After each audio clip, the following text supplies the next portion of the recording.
Hello friend, आप कैसे हो? आप अच्छे होंगे, स्वस्थ होंगे और अपने कामों में व्यस्त होंगे। जहाँ तक हम लोग कोलकाता आए थे और ये मेरी दीदी हैं और इनसे हम लोग मिलने आए थे और ये यूट्यूब पे वीडियो बहुत बनाती हैं और इनके सब्सक्राइब भी बहुत अच्छे खास हैं और ये बहुत अच्छी वीडियो बनाती हैं और बहुत ट्रेंडिंग भी चलती हैं और यहाँ तक का इन्होंने बहुत कुछ कामयाबी हासिल भी किया है और फिर हम लोग इनसे आए हैं मिलने और फिलहाल हम लोग ने भी वीडियो बनाया है और आप देख सकते हो सब वीडियो बना के अभी खड़े हैं।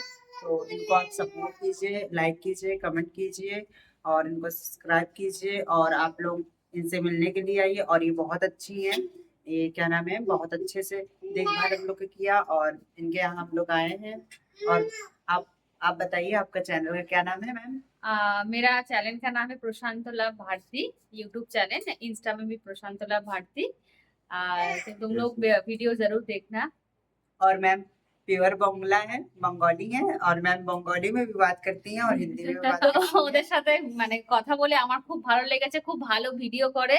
তো চ্যানেলের নামও রাধে রাধে রাধে, লাস্টে 4 আছে। তো সবাই সাবস্ক্রাইব করবে, পাশে থাকবে, খুব ভালো ভিডিও বানায়। আর আমার খুব ভালো লেগেছে ওদের সাথে মিট আপ করে। আর আমার খুব আজকে তো সারা রাত আমরা একসাথে থাকছি, ফুল মাস্তি করবো, কালকে মর্নিং এ আবার ভিডিও আনবো। Thank you so much thank you. Ma'am.